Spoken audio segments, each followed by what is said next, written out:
Yeah, okay. Thank you for the introduction. Yeah, so this is Xiaobo from Vivo.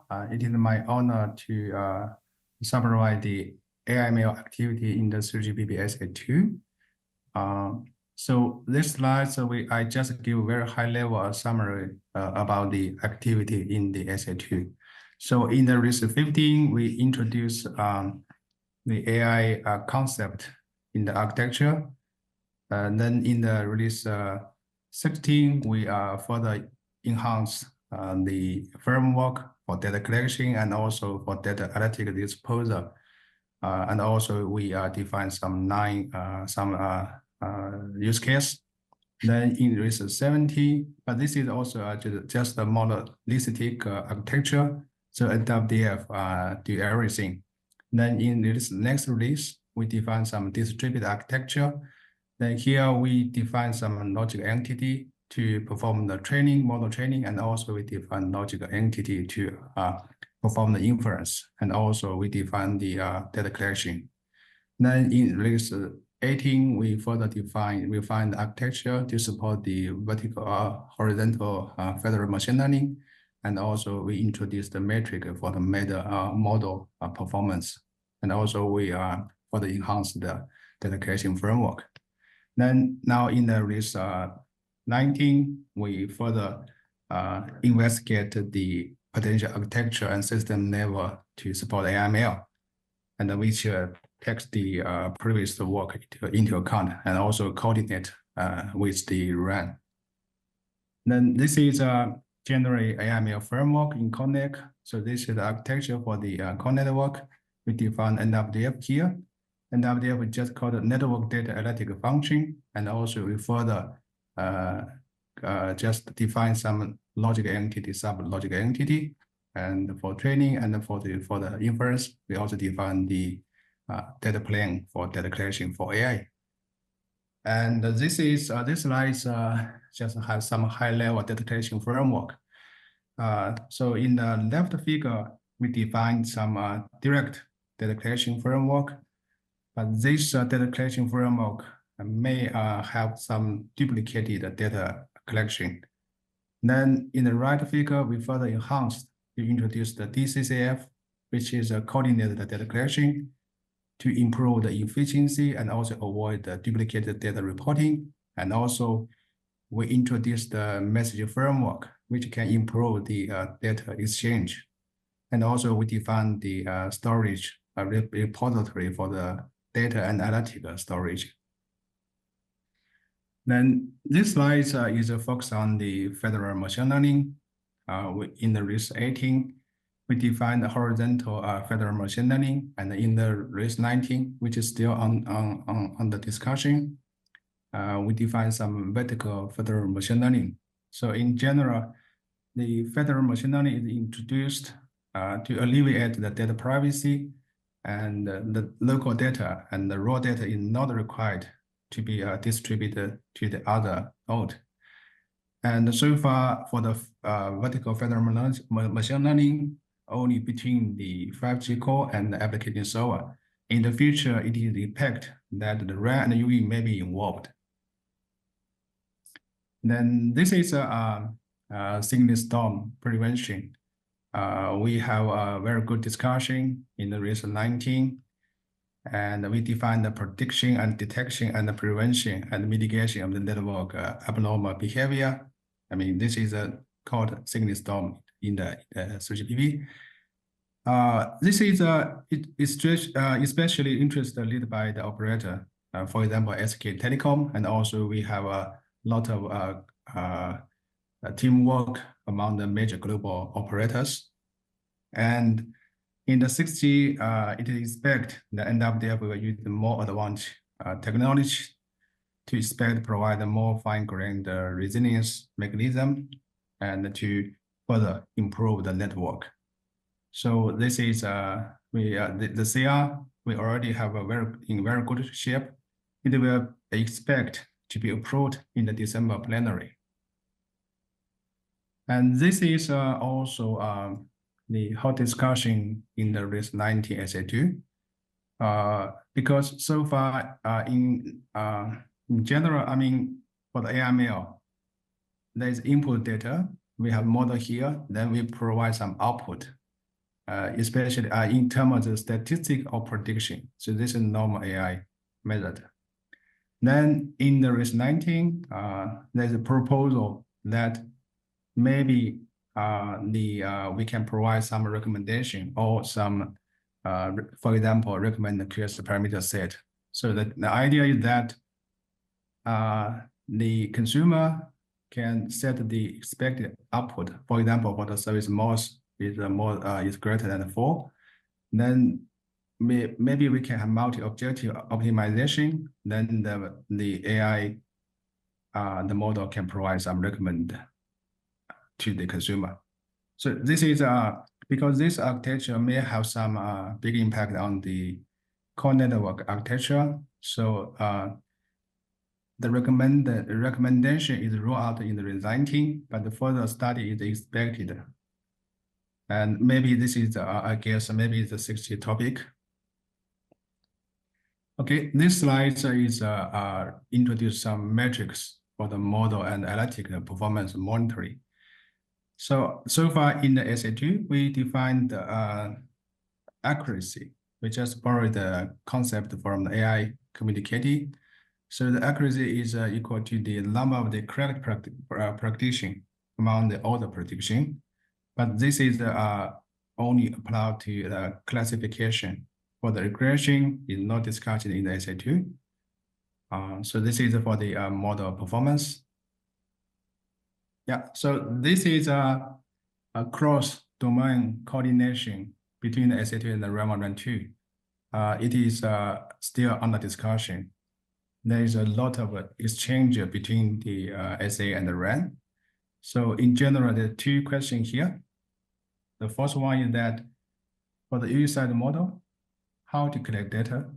And then the second one is that if the collect data in the core network or in the OM or in the OT server, then even in the RAM, then that entity will train the model for the UE. Then the follow-up question is that how to deliver the model to the UE. So this is two questions. I mean, this is a very fundamental question for the radio interface. Then because so far the discussion is still ongoing, there's no conclusion here. I just list the 3 options here. So for the UE data collection, we have the option 1, the OTT based. So in general, the UE just reports the user data to the OTT server. OTT server using IP tunnel. Then for the second one is the CM-based solution, that the UE will report the data to the core network, either using the UP procedure or either the CP procedure. The core network can optionally expose the data to the OT server. Then the OT server, can train the model, and if the data is maintained in the core network, the core network will train the model. Then the last one is that the OM. So this is somehow look like the MDT. So you just report the data to the RAN report data to the OM. So still the discussion is in the SA2 and the RAN, and also the SA and the RAN planner also task the working group to further study these aspects. So so far, I guess the UE data readability is very important, because if you collect data from the UE, from terminal, you need the user consent. So the user need to understand what kind of data he is reporting. So and also except the visibility of data content, we also need the full standardized data content, and also the operator need to control the data. Yeah, so this is for the model structure, because we found some issue for the model sharing among different AI framework. So a trained model ideally should be used by any AI inference for that framework. However, because there is a different platform have different point, for example, the data format. the supporting language and all the operating system. So we have some issue between the model sharing between different platforms. So in the SA2, we also have similar issue. So in the RIS 17 or RIS 18, we define some interoperability information between the model consumer and the model training platform. So in general, we just introduced some vendor-specific information that may convey some model file format and model execution environment. But this is just this is vendor-specific, is not standardized in the 3PP. However, the model delivery to you is not supported. Only data exchange between the core network, and especially for some friendly vendor campus. Then this is open discussion. So in future, maybe we can define some open format. I mean, for the ML model, or we can define some 3GP, we can define some ML model structure to enable the model sharing between the different entities.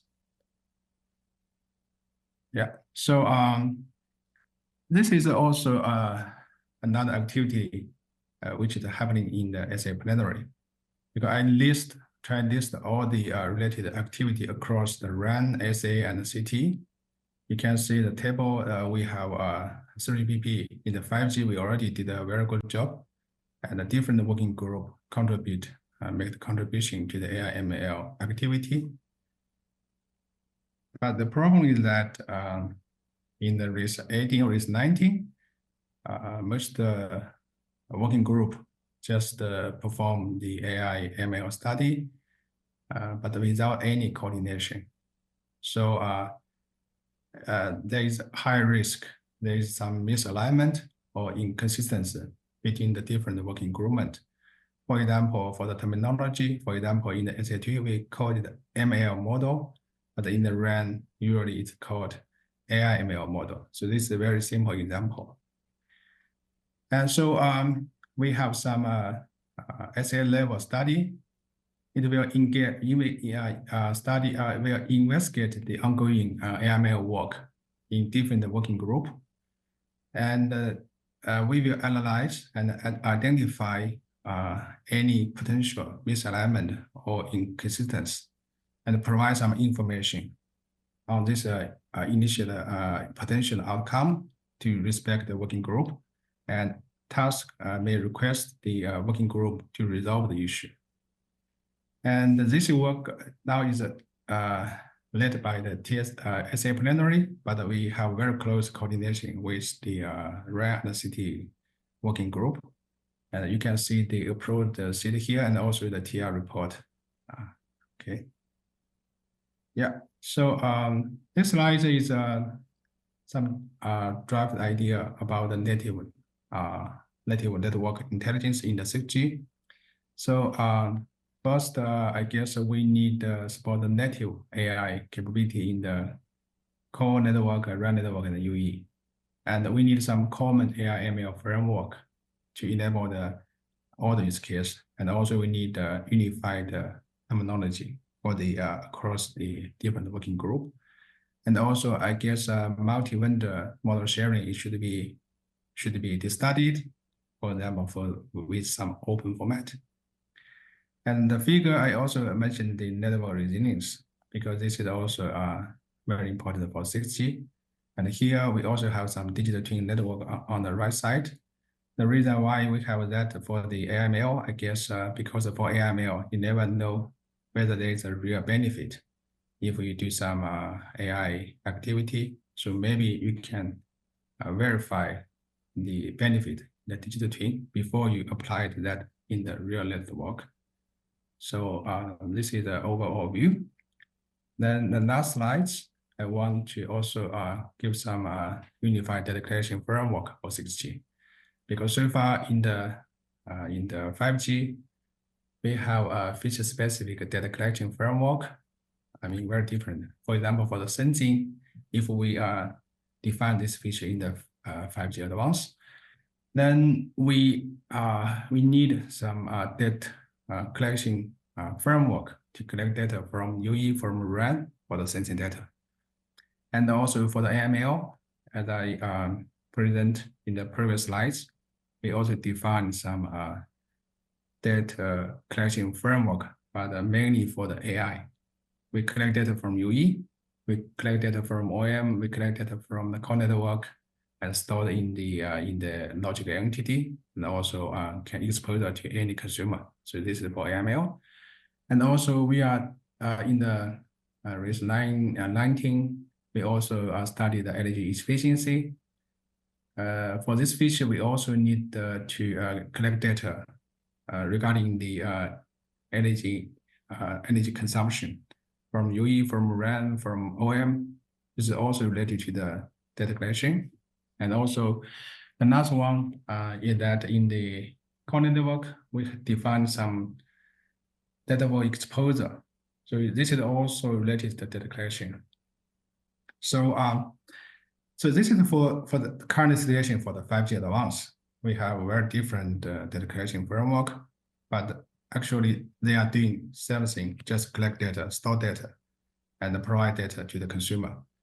So in the 6G, maybe we need to define some unified data collection framework to support any use case, can support the data for the sensing, can support the data collection for the AI, and also for the energy saving. And also, I guess the data collection from UE is should be supported, and also the exposure data to the UE also needs supported. So the 3 key points here. So from day one, system level design for the unified data collection is needed to support any use case, I mean for AI. And also we need to avoid any duplicating data collection. And also the second point that the data visibility, controllability is very essential, because the user need to understand, need to know what kind of data he is reporting. And so the last one is that the various data provider and data consumer, including the UE RAN and also the AF, can request the on-demand data from the data collection framework. Yeah. Okay, this is my presentation. Thank you.